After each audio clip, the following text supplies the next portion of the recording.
جب حضرت آدم علیہ السلام جنت سے باہر تشریف لائے تو زمین پر یکدم ہی مصیبت میں گرفتار ہو گئے۔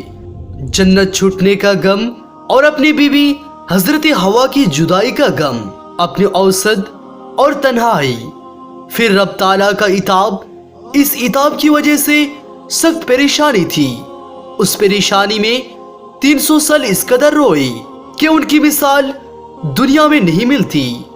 جس وقت حضرت آدم علیہ السلام جنت سے آئے تو مختلف قسم کے بیج بھی اپنے ساتھ لائے اور ساتھ میں حجر اسود کو بھی لائے اور ایک عصا مبارک بھی لائے۔ پھر حضرت آدم علیہ السلام اس طرح سے گریہ و زاری میں مشغول ہو گئے کہ انہوں نے بیجوں کے بارے میں بے خیال ہو گئے۔ شیطان نے موقع پا کر ان کو اپنا ہاتھ لگایا۔ جس بیج پر شیطان ہاتھ لگایا وہ زہریلا ہو گیا، اور جو اس کے ہاتھ سے محفوظ رہا اس کا نفع برقرار رہا۔ اسی طرح حضرت آدم علیہ السلام کھیتی باڑی کے کام میں مشغول ہو گئے۔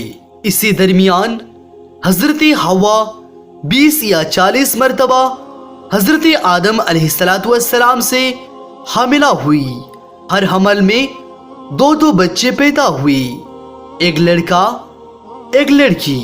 پہلے حمل کی بچے کا دوسرے حمل کی بچی سے نکاح ہوتا، اسی طرح دوسرے حمل کے لڑکے کا پہلے حمل کی لڑکی کے ساتھ نکاح ہوتا۔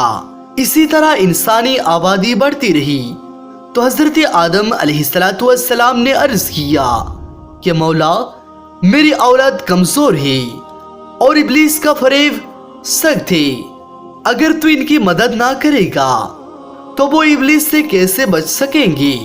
حکم الہی آیا، اے آدم، تمہارے لیے اور احکام تھے اور آپ کی اولاد کے لیے اور احکام ہوں گے۔ ہم ہر انسان کے ساتھ ایک فرشتہ رکھیں گے۔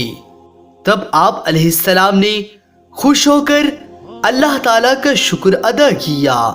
جب حضرت آدم علیہ السلام کا آخری وقت آیا تو آپ علیہ السلام کو جنت کی میوے کھانے کی خواہش ہوئی۔ آپ علیہ السلام نے اپنے فرزندوں سے کہا کہ کعبہ معظمہ جاؤ اور وہاں دعا کرو کہ اللہ تعالیٰ میری یہ فرمان پوری کرے۔ تو حضرت آدم علیہ السلام کے فرزند حکم پا کر وہاں پہنچے۔ انہیں حضرت جبریل علیہ السلام اور دوسرے فرشتے ملے، جس سے انہوں نے حضرت آدم علیہ السلام کی فرمائش کا ذکر کیا۔ فرشتے نے کہا، ہمارے ساتھ آؤ، ہم جنت کے میوے اپنے ساتھ لائے ہیں۔ چنانچہ یہ سب حضرت آدم علیہ السلام کے پاس پہنچے۔ جب حضرت حوا نے ان فرشتوں کو دیکھا تو ڈرنے لگی اور چاہا کہ حضرت آدم علیہ السلام کے دامن میں چھپ جائے۔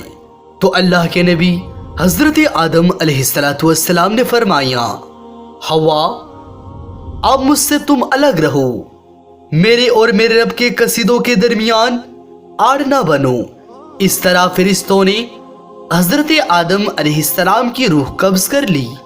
فرشتوں نے حضرت آدم علیہ السلام کے بیٹوں سے کہا، جس طرح ہم تمہارے باپ کا کفن و دفن کریں گے، اسی طرح فوت ہونے والوں کو کفن و دفن کرنا۔ اسی طرح ایک روایت میں آتا ہے کہ آپ علیہ السلام کو مکہ معظمہ میں مسجد کیف کے قریب قبر کھود کر آپ علیہ السلام کو دفن کر دیا گیا اور قبر کو اونٹ کے پیٹ کی طرح کر دیا گیا۔